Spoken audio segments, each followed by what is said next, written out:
레위기 23장 37절부터 38절까지입니다. 레위기 23장 37절부터 38절까지입니다. 네, 우리 한 목소리로 봉독합니다. 이것들은 여호와의 절기라. 너희는 공포하여 성회를 열고 여호와께 화제를 드릴지니 번제와 소제와 희생 제물과 전제를 각각 그 날에 드릴지니 이는 여호와의 안식일 외에 너희의 헌물 외에 너희의 모든 서원 제물 외에 또 너희의 모든 자원 제물 외에 너희가 여호와께 드리는 것이니라. 아멘. 레위기 23장에는 이스라엘의 절기들을 말하고 있습니다. 여호와 하나님께서 이스라엘 백성들에게 광야길을 걸어갈 때 절기들을 지키도록 명령하셨거든요. 그 이유가 무엇일까? 오늘 그런 어, 전체적인 뜻을 말씀을 통해서 한번 보도록 하겠습니다. 그리고 23장을 한번 쭉 나중에 읽어보시면 이런 말씀이구나. 이게 이해가 될 줄로 믿습니다. 여기 오늘 읽었던 본문에 보면 어, 여호와께 화제를 드릴지니 이렇게 됐잖아요. 이 화제는 태워서 드리는 제사를 말해요. 그리고 번제는 살아있는 짐승을 희생제물로 가지고 왔을 때 그 짐승을 잡아서 제단에 피를 뿌리고 연기로 태워드리는 번제를 말하죠. 소제는 곡식 가루를 빻은 고운 가루로 하나님께 제사할 때 드리는 예배가 소제입니다. 그리고 전제를 드릴지니 이 전제는 희생 제물 위에 포도주나 독한 그 술을 뿌려서 드리는 그런 예배 방식이었어요. 오늘 잠깐 설명하자면 그런 거고요. 이 예배 드리는 방법은 레위기에 5가지가 나온다고 했죠.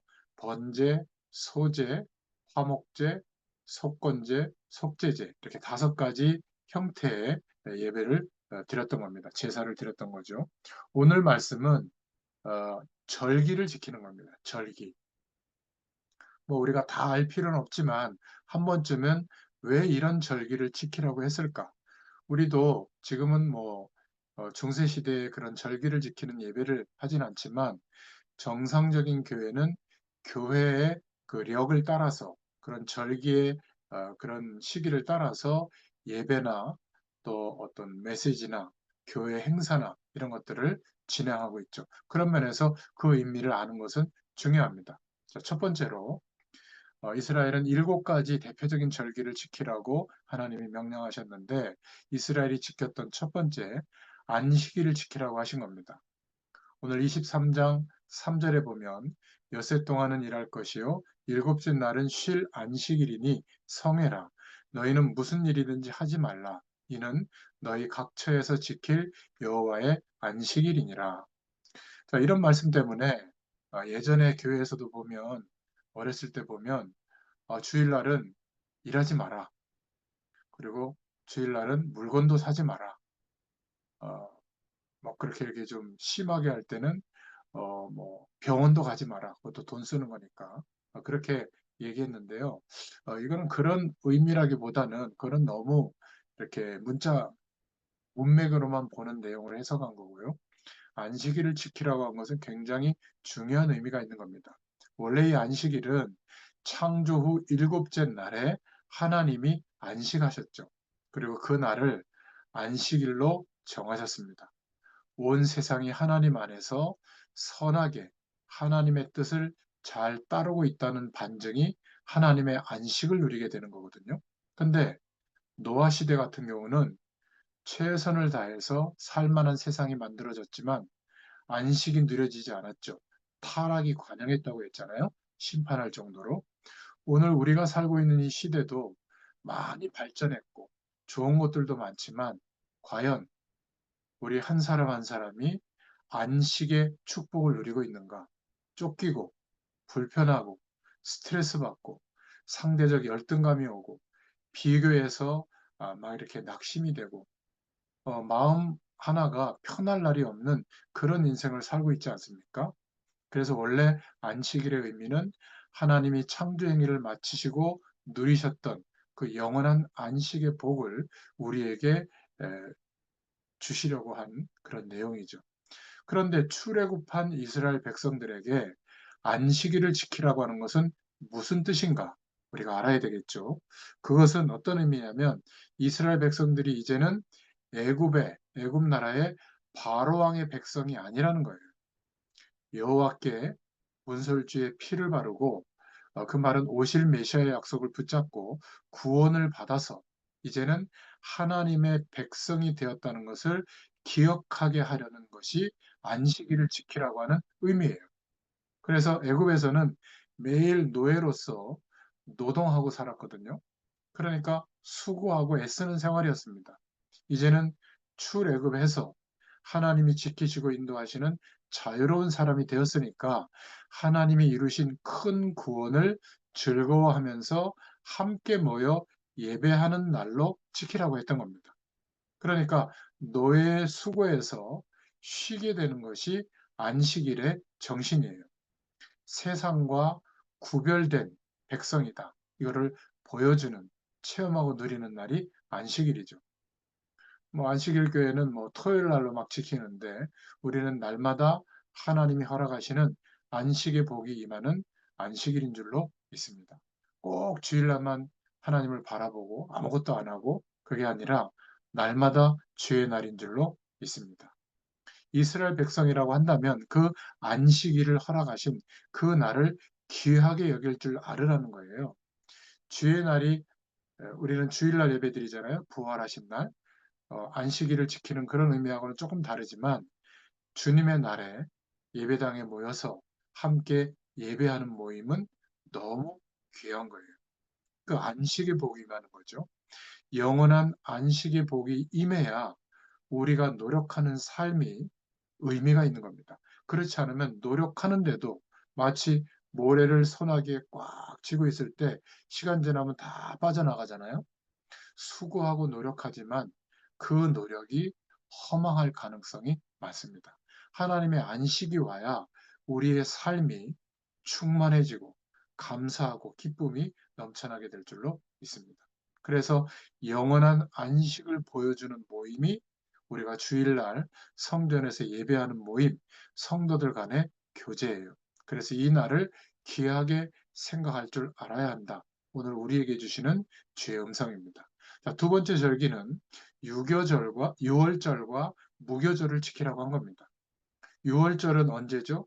그 유월절 절기에 문설주에 피를 발랐을 때 죽음의 사자가 넘어갔죠. 그래서 죽지 않고 살아났잖아요. 출애굽하게 된 겁니다. 그냥 가만히 집안에 앉아서 뭐 고기와 떡을 먹고 있는데 양의 피를 바른 것 때문에 애굽을 심판하던 천사가 이미 죽었구나라고 생각하고 지나갔기 때문에 심판을 면한 것을 생각하게 하도록 유월절을 지키게 한 거예요. 그러니까 무슨 말이죠? 나도 죽을 수밖에 없는 별 수 없는 죄인들이었는데 다른 이의 희생 때문에 살게 됐구나. 어린 양의 피를 뿌리는 그 희생 때문에 살게 됐구나. 오실 메시아, 그리스도께서 죽으시고 부활하신 것을 기억하도록 하는 절기입니다. 6월절. 그리고 무교절은 7일 동안 누룩을 넣지 않는 맛없는 뻑뻑한 그런 떡을 먹으라고 그걸 지키라고 한 거거든요. 왜냐하면 누룩을 넣어서 부풀릴 틈도 없이 황급히 애굽에서 빠져나와서 우리로 말하면 밥이거든요. 그 무교절에 누룩을 넣지 않는 무교병 빵을 먹으면서 7일 동안 지내도록 한 거예요. 우리를 그렇게 구원하신 것을 기억하라고 하는 것이죠. 오실 메시아의 약속을 붙잡고 하나님의 능력으로 출애굽한 것을 잊지 않도록 하기 위해서 유월절과 무교절을 지키라고 한 겁니다. 똑같은 애굽인과 같은 죄인들이었는데 죽지 않고 마치 비행기를 타고 나오듯이 하나님의 능력의 손에 붙잡혀서 출애굽하게 된 것을 잊지 않도록 하시려는 거죠. 우리는 이 유월절과 무교절의 의미를 지키는 절기는 우리 개신교에서는 별로 없습니다. 그냥 지나가는 거죠. 왜냐하면 매일 구원의 축복을 누리는 것이 사실적으로 우리에게 온 은혜이기 때문에 그런 겁니다. 세 번째로는 레위기 23장 9절부터 14절에 보면 초실절을 지키라고 한 겁니다. 가나안에 들어가거든 곡식의 첫 이삭 한 단을 제사장에게로 가져가서 그 제사장이 그 단을 흔들어 여호와께 바치면서 번제, 아까 얘기한 번제와 소제와 전제의 포도주로 제사 드리는 날이거든요. 6월절 이후 첫 안식일 이튿날이라고 했기 때문에 무교절 둘째 날인 정월 16일을 말하는 것으로 보입니다. 하나님의 은혜로 가나안 땅에 도착해 보니까 가나안 땅의 곡식을 먹게 된 것을 보여주는 절기예요. 첫 곡식을 거두어서 먹게 되었으니 이제부터는 하나님이 약속하신 메시아 오실 땅, 약속의 땅에서 나는 곡식을 거두어서 먹게 해주겠다. 그것을 기념하고 기억하게 하는 그런 절기를 지키는 겁니다. 바꿔 말하면 하나님, 무사히 가나안 땅에 도착해 주셔서 감사합니다. 이제 그 꿈에 그리던 약속의 땅에 들어왔습니다. 이 고백을 드리라는 거죠. 감사와 하나님의 언약을 확인하는 제사가 그때 초실절에 드려지게 된 겁니다. 가나안 땅은 앞으로 이스라엘 백성들에게 약속대로 주어지게 될 것을 약속을 확인하는 것과 같은 그런 절기예요.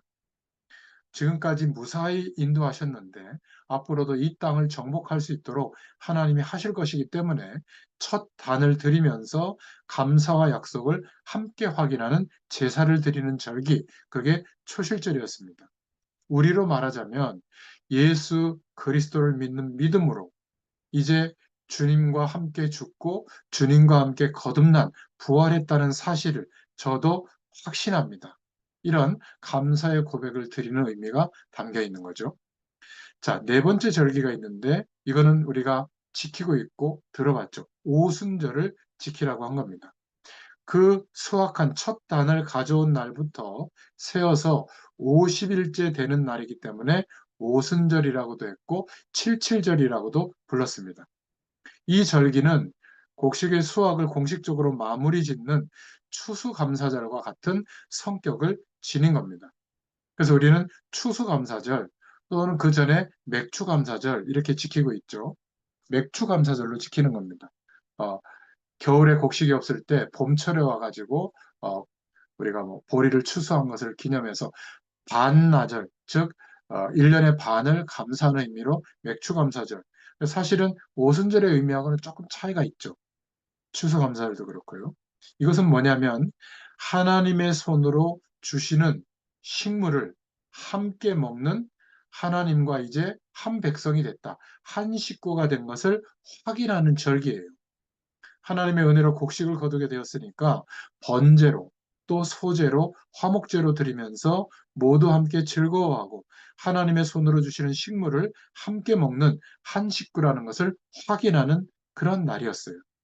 레위기 23장 22절에 보면 이때 너희 땅의 곡물을 벨 때에 밭 모퉁이까지 다 베지 말며 떨어진 것을 줍지 말고 너는 그것을 가난한 자와 객을 위하여 버려두라.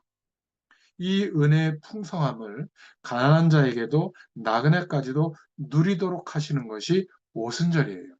그래서 우리가 이 의미를 현대에 와서도 붙잡는다면 맥추감사주일이라든지 또 추수감사주일에는 우리 주변에 어려운 이웃들을 마음에 품고 그들을 위해서 조그마한 베푸는 것, 그런 것도 이 오순절을 지키는 중요한 의미라고 볼 수가 있죠. 또 교회 안에 어려운 성도들이라든지 또 이 당시에 레위인들, 지회종들은 뭐 자기의 그 땅을 11지파에 다 나눠줬잖아요.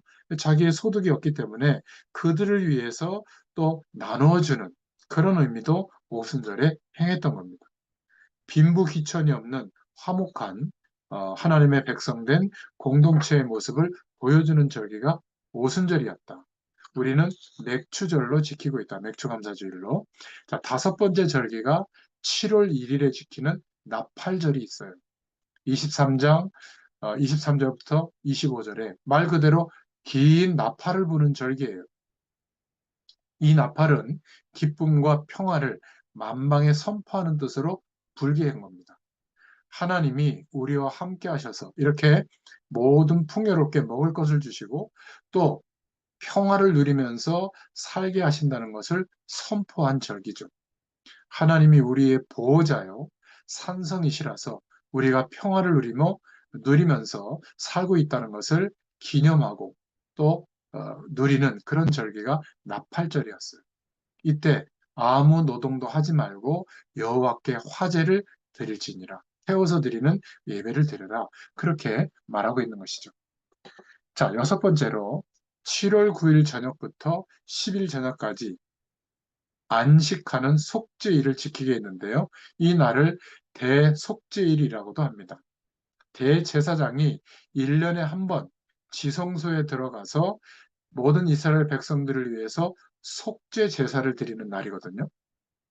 23장 29절 30절에 보면 하나님 앞에서 자신이 죄인이요 속죄함을 받아야 할 인간이라는 것을 깨닫고 회개하지 않는 자는 하나님의 백성이 아니라는 말씀을 하고 있는 겁니다. 물론 오늘날은 예수님이 죽으시고 부활하심으로 그리스도 되어 주심으로 영원한 속죄를 이루어 주셨죠. 또다시 속죄를 위해서 하나님 앞에 막 제사 드릴 건 없지만 천주교처럼 소원 예물을 드리고 어떤 그 죄에 대한 것에 대한 상쇄되는 행동을 하는 그런 건 할 필요는 없지만 기억해야 될 게 있습니다. 영원한 속죄가 이루어졌다고 해서 하나님 앞에서 우리가 자범죄는 짓잖아요. 그죠? 그것을 반성하지 말라는 의미는 아니에요. 거듭, 거듭 우리 자신을 돌아보고 죄인됨을 깨닫는 중에 그런데 십자가에서 죽으시고 부활하심으로 우리가 모든 죄에서 용서함을 받은 그런 대속의 축복을 바라보는 사람이 되라는 것이죠. 그래서 예수 믿는 우리가 좀 조심해야 될 것은 뻔뻔스러워지지 않도록 우리의 마음을 항상 정리하는 시간이 필요합니다. 속죄가 이루어졌으니 나는 이렇게 살아도 저렇게 살아도 문제없어 괜찮아. 그거는 구원파의 논리입니다. 정상적인 성경적 신앙은 그렇지 않아요. 이런 방식에서 벗어나야 되는 겁니다. 속죄함을 받았지만 우리의 육신의 본성은 죄인이기 때문에 늘 죄의 유혹에 거절할 힘이 약해요. 그 죄를 짓게 됩니다. 죄인됨을 보고 부끄러워할 줄 아는 데서 십자가의 은혜가 임하게 되는 줄로 믿습니다. 이 축복을 꼭 기억하시길 바랍니다. 자, 마지막 일곱 번째로 초막절을 지키라고 한 겁니다. 이것도 우리가 익히 알고 있죠. 수장절, 장막절이라고 합니다. 그러니까 그 광야에서 추수한 것도 감사한데 그것을 창고에 거둬들인 그 절기를 기념하라고 한 겁니다. 그리고 이 수장절, 장막절, 초막절이라고 이 절기에는 7월 15일에서 일주일 동안 나뭇가지와 종려나무 가지와 버들가지 등을 가지고 초막을 짓게 했고 그 초막에 거하면서 즐거워하게 한 겁니다. 23장 40절에. 애굽에서 나오던 때 광야에서 초막생활 했던 것을 잊지 않기 위해서 하게 한 거예요. 하나님의 은혜를 잊지 않도록 하기 위해서죠. 지금 우리가 하나님의 은혜로 편안한 집에서 안정되게 살게 된 것을 감사해라. 초막 생활을 했지만 우리가 영원한 천국 배경이 임하기 전에는 어떻게 살았죠? 쫓기고 코너에 몰리고 막 스트레스 받고 한계가 왔잖아요. 근데 이제는 하나님의 임재하심으로 하나님 나라의 배경이 임하게 되므로 하나님이 주시는 안식을 누리게 됐다면 우리가 초막 생활했던 것, 그렇게 하나님 떠난 인생을 살아왔던 것을 기억하라는 거예요. 영원한 천국 배경을 누리면서 기억하라는 거죠. 우리가 흔히 하는 말로 개구리 올챙이 때를 알지 못한다고 하잖아요.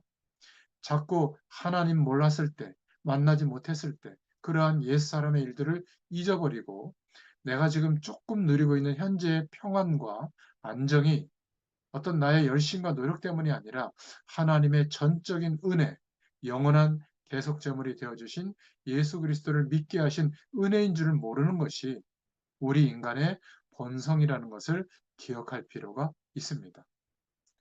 따뜻하고 물이 나오고 비를 가려주고 또 언제든지 수도를 틀면 물이 나오고 내가 원하는 곳에 교통을 위해서 갈 수 있고, 이렇다고 해서 하나님이 주시는 그 은혜 속에서 오는 축복이라는 것을 잊으면 안 된다. 그래서 광야의 초막 생활을 일주일 동안 하도록 그 절기를 지키게 한 겁니다. 하나님의 은혜가 그만큼 풍성하기 때문에 오늘 우리가 안식의 복이 있다는 것을 상기시켜 주시는 것이죠. 자, 그렇다면 오늘 결론입니다.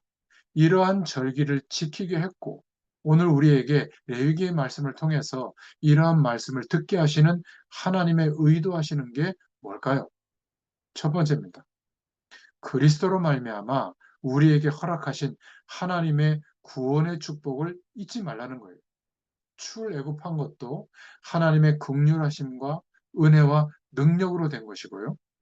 약속했던 땅을 40년에 걸쳐서 도착한 것도 하나님의 인도하심 때문이었고, 농사를 짓고 수확하게 된 것도 하나님이 축복하심 때문이고, 평화를 누리고 속죄가 이루어지는 것도 하나님께서 그리스도를 보내서 낮아지고 희생하신 것 때문이고, 우리가 좋은 집에서 살고 있고, 또 예배 처소에서 예배하게 된 것도 주님의 인도하심과 성실함 때문에 그렇게 된 것인 것을 기억하라는 거예요. 그렇죠? 꼭 기억하시길 바랍니다.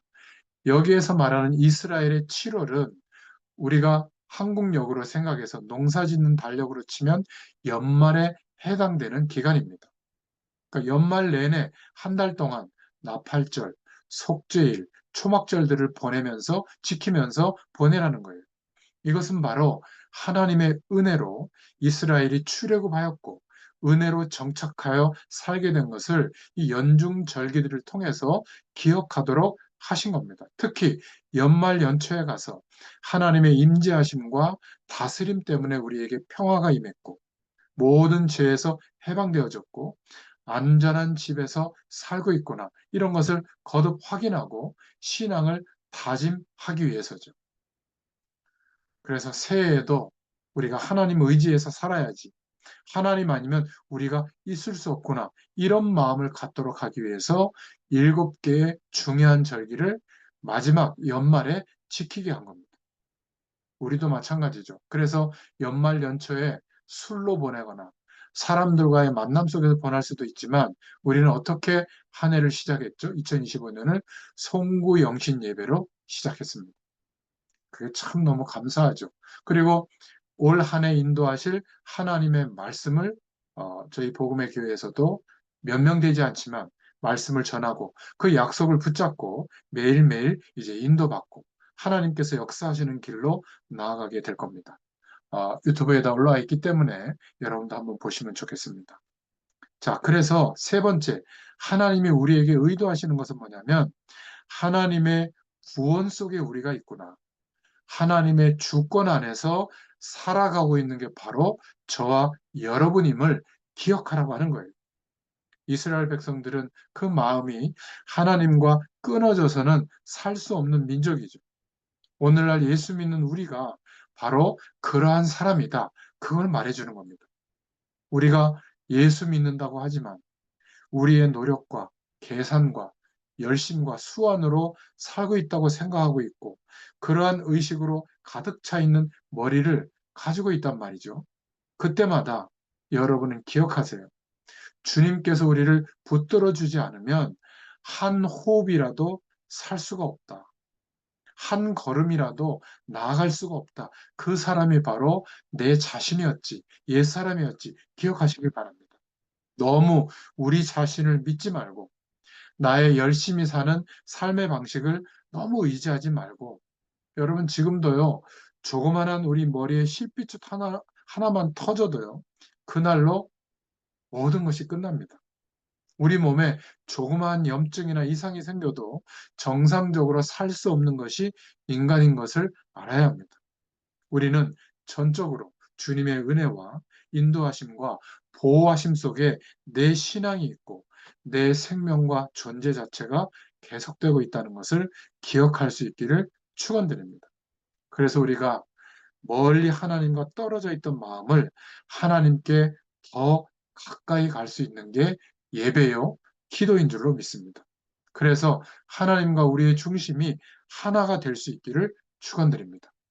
하나님의 구원 속에 하나님의 이 은혜 안에서 살아가고 있는 우리라는 것을 잊지 마시고 이 축복을 기억할 수 있기를 바랍니다. 그래서 여러분들이 1년 내내 열심히만 살지 마시고 이런 하나님의 은혜 속에 있다. 추수감사절이나 성탄절이나 또 맥주감사주일이나 또는 부활주일이나 이런 절기가 있잖아요. 그때마다 오늘 레위기의 말씀을 기억하시고 하나님이 우리에게 원하시는 그 뜻을 따라 인도받기를 축원드립니다. 기도하겠습니다. 하나님 감사합니다. 이스라엘 백성들에게 광야의 길을 걷고 이제 가나안 땅에 정착했을 때 하나님이 가장 원하시는 예배가 회복되어지도록 레위기의 말씀을 구체적으로 주신 줄로 믿습니다. 우리에게도 동일하게 지금 예배자로 서게 하시고 지금 하나님의 언약을 믿고 기도하는 그 한 사람으로 세워지도록 하나님께서 역사하여 주시옵소서. 2025년도에도 주님과 마음이 하나가 되도록 하나님을 향하는 중심이 날마다 회복되도록 주님께서 역사하실 줄 믿고 감사를 드립니다. 오늘 말씀이 그대로 이루어지도록 역사하여 주시옵소서. 예수님의 이름으로 간절히 축복하옵고 기도하옵나이다. 아멘. 감사합니다.